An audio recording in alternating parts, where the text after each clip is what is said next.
మీ అందరికీ కూడా తెలుసు, దీనికి బీఆర్ఎస్ పార్టీ వాళ్ళు ఎవరు స్పందించాల్సిన అవసరం లేదు.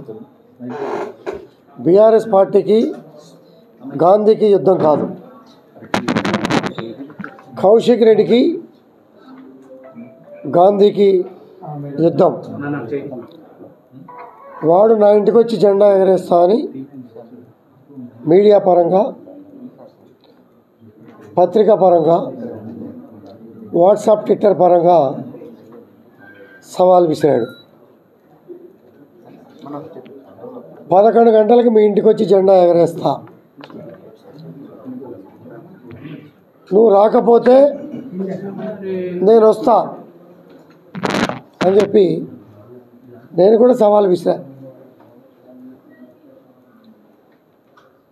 మీరు వస్తే హారతి పట్టి స్వాగతం పలుకుతాం, బీఆర్ఎస్ పార్టీ ఆఫీస్కి వెళ్దాం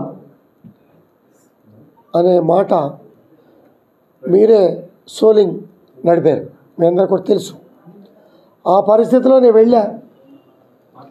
వెళితే 50 మంది పోలీసులు పెట్టుకొని రాళ్లతో పూల కుండీలతో దాడి చేసినటువంటి సందర్భం మీ విజువల్స్ ద్వారానే పేపర్ డౌన్లోడ్ చేశా. ఆ విజువల్స్ ఇచ్చి కేసు పెడితే పోలీసులు కన్సిడర్ చేయలే.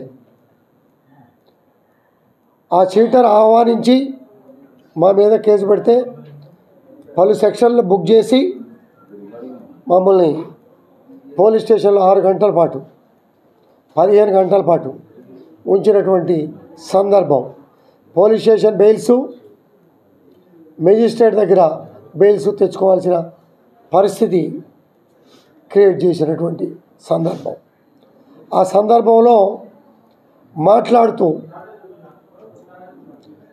కేసీఆర్ గారు ఎప్పుడు కూడా అన్నదమ్ములాగా కలిసి ఉండండి, ఎక్కడ ప్రాంతీయ విభేదాలు వద్దు,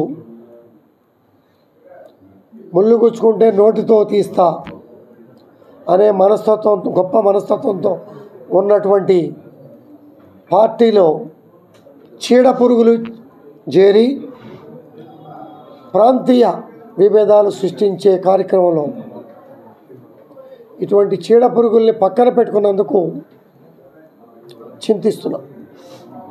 పార్టీలో చేర్చుకొని ఎమ్మెల్సీ ఇచ్చి, ఎమ్మెల్యే ఇచ్చి, పాపం ఈటెల రాజేంద్ర గారు 2 చోట్ల నిలబడితే కాన్సంట్రేషన్ చేయలేకపోవటం మూలాన ఎవరిని అడ్డం పెట్టుకొని వాడు గెలిచాడో అందరికీ కూడా తెలుసు.